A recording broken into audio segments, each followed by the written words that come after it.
It's the middle of May and it's a good opportunity to have a plot tour. We haven't done one for a while and we've had plenty of new subscribers recently, so it's a good opportunity to show them the plot and how it's all organised. Now we have two plots, they're right next to each other. This is our old plot and this is, we've had this for about 15 years. And the new plot, which is over that way, right next to it, we took on in October, so we've had that about 8-9 months. But let's have a quick look down at the old plot. We've got all this selection of beds here. Then we have over here, we have our fruit cage, and then we have our polytunnel and our brassica cage down there. So let's go and have a look at a bit more detail of those. So down at the bottom here, we've got our polytunnel. That's attached to, we put guttering onto that, and that runs into 3 200-litre tanks. So we've got 600 litres of water there. Here inside the small polytunnel, this is where we've got all our cucumbers for this year, and they're all looking quite good.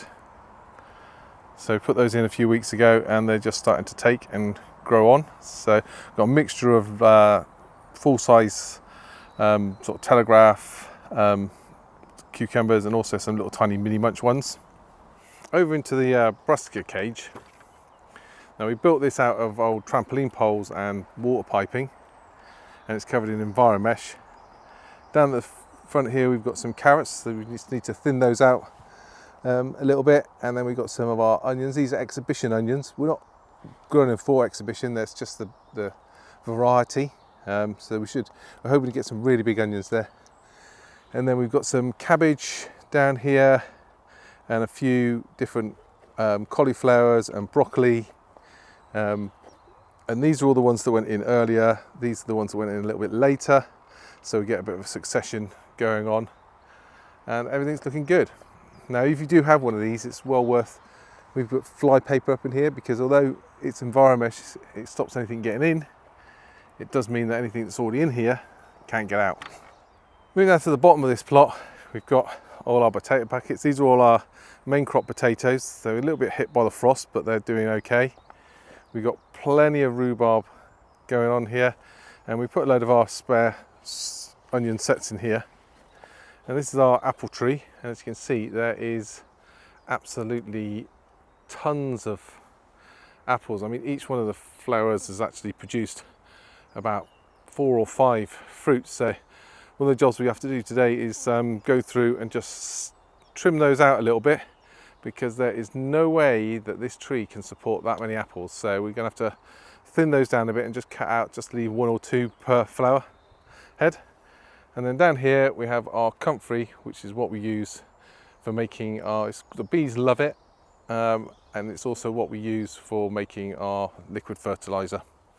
Moving up to the main plot, this is arranged into sort of 6 different sets of beds with a central location. Now these were all made out of pallet wood. I've got a video about making these raised beds out of old pallet wood. So this is all reclaimed timber from pallets. Down at the end here we have our Monge 2, which are doing really well.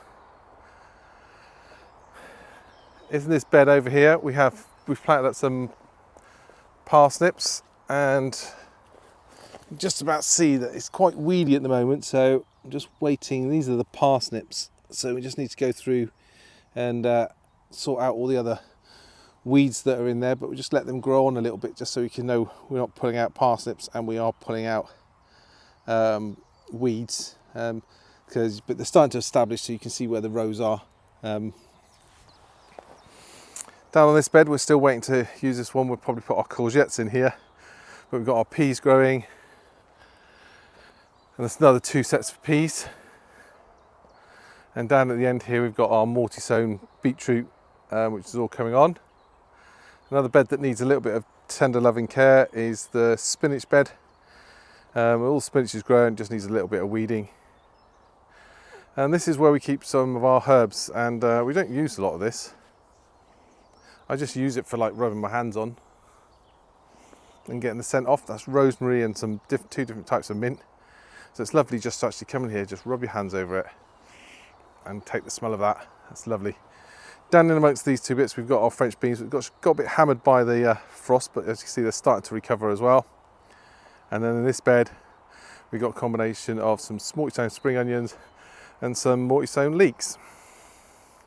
And then up at the top end here, we have these cold frames on some raised beds, and these are just like sort of got the lids so that you can pull them over in the winter with some elastic on them. And I normally end up growing sort of salad crops and mustards in here, but as you can see, these are starting to get a bit leggy and big now, and these ones here are all starting to they've got a bit old now and they're starting to bolt, so we're thinking about taking those ones out and sowing some fresh ones in there to refresh that bed. And then up here we've got our shed with our another 200 litre water tanks, so that's another 400 litres, and our solar power that actually powers all of our electrics on the plot, like our water pumps and our lighting and everything else. Into our fruit cage.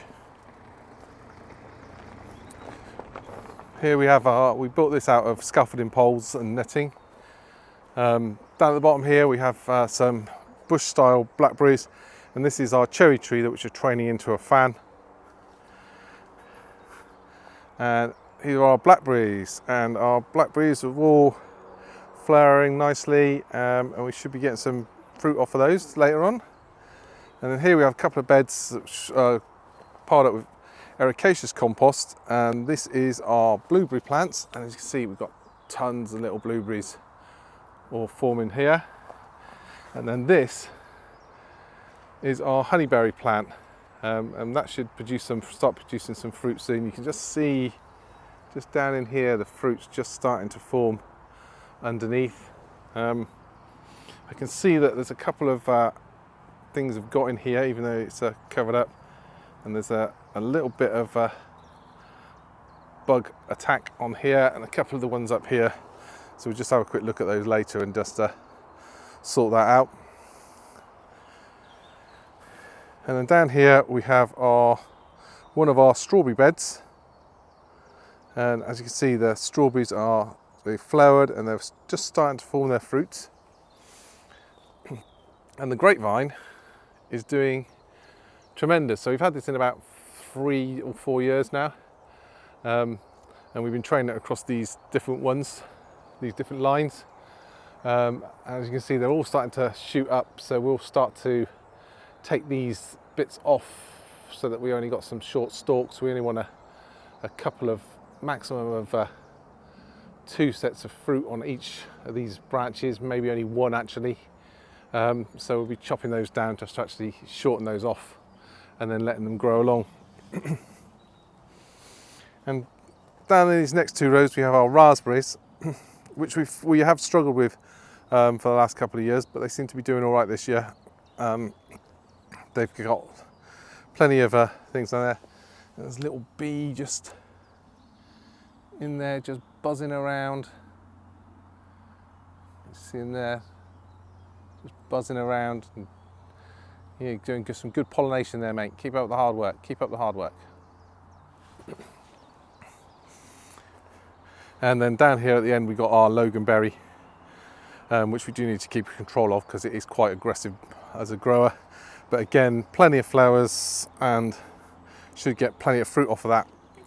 And then right at the top of our plot we have our 3 composters, which we use in rotation around. So that's our bottom plot, and as I say, we've had that for about 15 years. We've done quite well with it. It's gone through various iterations. We used to have it before we used to have raised beds. We used to have it as just flat soil. I prefer to use raised beds purely because I find it a lot easier when using raised beds. It works with my head. It works with my head. When I've got just a flat piece of soil, I find it really hard to sort of picture where everything is in terms of where I want to grow stuff and everything else. But when I've got raised beds, it's easy for me, it works for me, and that's why I use raised beds. There's no particular other advantage to using raised beds. I mean, the larger depth raised beds means makes it easier for weeding. You don't have to bend down so much, but it's purely a mindset thing in the fact that I find it easier to plan with raised beds. So we're going back now onto the other plot, and when we took this on back in October time, it was, I have to say, fair to say that it was about this high, about 3 foot high in weeds. So there's plenty of videos we've done about clearing that and setting this one up on the channel. as well as there's lots of videos about setting up the fruit cage and how to best get the posts straight and get them solid in the ground, and various other, making these hoop covers and everything else. So there's tons of videos about how we've done all this stuff on the channel, so do feel free to check those out if you haven't seen them already. So this is our new plot, and the first thing we look at is have a look in the polytunnel. So this is our polytunnel, and we built this out of water piping and scaffolding tubes and timber. So it was all built from scratch, custom made. And in here we have our 17 different varieties of tomato, which are all doing well. Here we've got a kiwi plant, which is doing good. A couple of aubergines down at the end there. We've got the pak choi that's down here, that's sort of getting to the end of its life now because it's starting to shoot and go to and bolt. So just getting the last of that off there, and then we use the rest of that bed there. This here is our resident spider. Let's see if we can get this to focus. This is our resident spider. Let's call him Spike for now. And Spike is our natural fly deterrent in the thing, and he seems to have decided that a good place for a web is between these two support lines. And he's quite happy there. He seems to catch quite a bit of stuff. And down here we've got our lettuce leaves, which we're currently harvesting. It won't be long before actually we'll be sowing some more outside to replace these, because as I say, they're fine at the moment, but a few more weeks they'll start to get a bit old and go over a touch. And then over here we have our grapevine, which we put in obviously earlier this year, and that is reaching for the sky. So the idea is that we're going to put that up, and then we're going to train it across these bars and across the top. So we have the grapevine in here. It will provide a little bit of shade, and also hopefully some grapes. And then down at the end over here we have our pepper station, where we have a mixture of sweet peppers and hot chili peppers down at the bottom there, and they all seem to be doing mighty fine at the moment. And then our workbench that we made, it's all full of junk at the moment. Here we've got our raised bed. So we decided we got a couple of little tiny bit of space left on the plot, so we decided to get a couple of raised beds. Now we've got a couple of Temu raised beds, so they're only about 20 quid each for each raised bed. Now one set have arrived. This is the square set. We're still waiting on the other set that are coming from, they've come all the way from China. I'm tracking them all the way through. They've currently come into the EU and got their custom papers, so we're expecting them in the next week. So when we get that, we'll be doing a video about these £20 metal beds, see how easy they are to construct, what the quality is like, and if they're any good. The other thing that we've got on the bench here is these, which are these dripper bags, where they come down. It's like an IV drip, and various different settings on there where you can control the flow rate. So we'll be having a look at these in a future video. I'm always keen to try out any new watering techniques for when you're away on holiday and stuff like that. So I'll be giving these a try in a future video and seeing if they're any good or not, or they're a pile of rubbish. We shall see.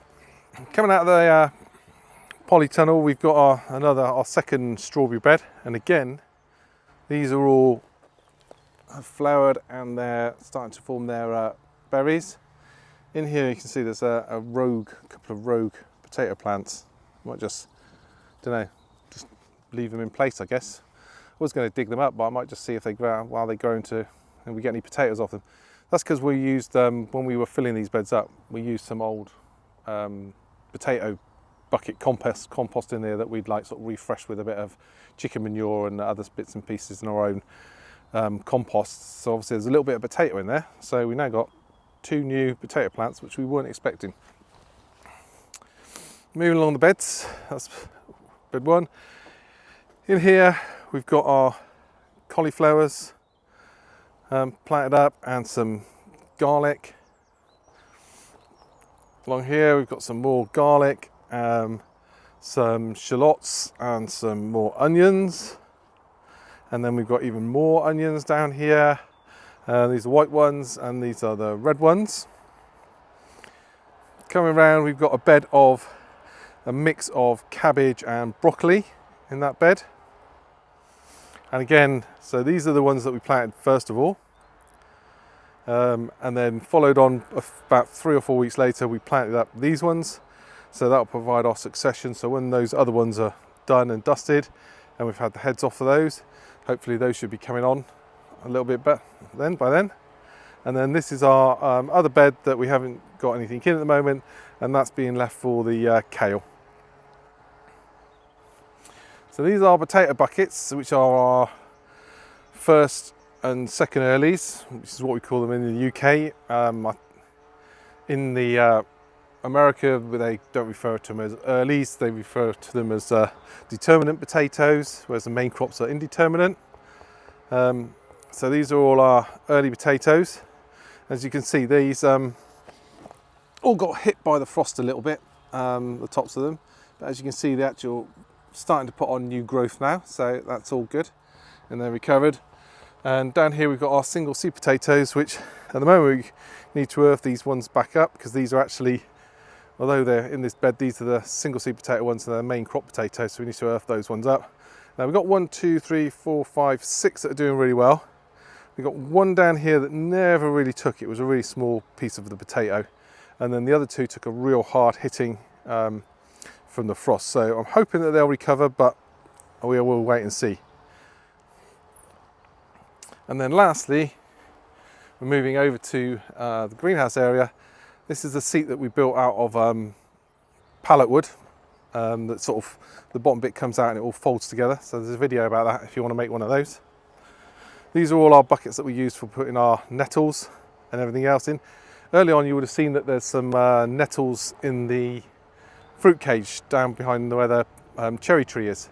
Now, we don't clear those nettles. I always leave them in place. There's a couple of places where nettles come up on the plot. And those are there so that we can harvest them. We just cut them off and we use them for the feed buckets. So we never get rid of the nettles. We always like them. We almost grow them as a crop. And then here we got another 800 litres of water storage coming off the polytunnel, and then an IBC tank for 1,000 litres of water that actually comes into the actual off the greenhouse. And then down here we have our little wormery for putting all our kitchen waste in, and the worms kindly supply me with little pots of liquid feed out the tap at the bottom. And then lastly, let's move into the greenhouse and see how we get on in here. In here we've got a ton of tomato plants which are surplus to requirement. They're all the spares. When we planted all the others up, we had pretty good germination on our tomatoes this year, and the ones that we put in early actually survived. So we've got a whole bunch of tomatoes there, got a whole bunch of tomatoes there, and we've got a whole bunch of tomatoes down there on the floor. So we need to find some new homes for those. Then we've got some more peppers in here. So you see this one, these ones were in little pots and they're starting to pepper up already. And as I say, and these are some of the really leggy tomatoes that will be fine if you plant them deep. But as I say, we don't need them at the moment. And then we've got a series of other little stuff. Some of our, down here, we've got some of our kale and some cabbage and bits and pieces. And over there, we've got a few little lettuce crops. And then round here, we've got some our pumpkins that we need to put out. We've got some little headed lettuce, some icebergs and tom thumbs and little gem lettuce, which I'm hoping they need to go out really, but I want to put them into the new Timo raised bed. So hopefully they'll be all right for a week just sitting here. And then we've got our courgettes that need to go out, and some of our spare cucumber plants down here. And these are some little late tomatoes. I managed to get hold of some piccolo tomato seeds. And those are those. So I'm hoping they'll carry on and they'll be okay. And they'll grow up as we go on. So that's a summary of where we are with the plot in mid-May. Plenty of stuff to do. Got jobs for this weekend, which is to do the potatoes, put the courgettes in, do a little bit of weeding. We also need to sort out some of the stuff in the greenhouse and get that potted on and find some new homes for around the plot. I'm sure there's lots of people on the allotments that may need some tomato plants, and we can find those some new homes because they're a little bit surplus to requirements for me. I don't need that many tomatoes. We've already got 17 plants going, and if we get the piccolo ones doing, that would be another 8, that'll be 18 different varieties of tomato.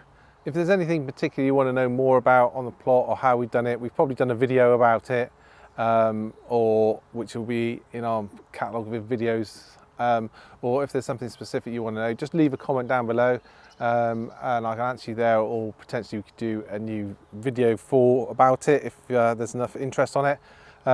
Also, we've set up a sort of membership on the channel so that you can, for a small monthly fee, you can join that, and the aim is that going forward we're going to be doing, as well as doing some of the main videos that we do about techniques and what we're planting and plot updates, we're going to do some more day-to-day what we're up to round and about, and rather than some more formal content, more sort of like informal content on that members feed. So if you're interested in subscribing to that, do feel free to do so. There'll be a link down below. And other than that, I will bid you farewell until next time, and I shall be getting on with my jobs and waiting for that other set of Timo beds to arrive, so we can get those constructed and get some of our salad crops in there outside. So until next time, cheerio.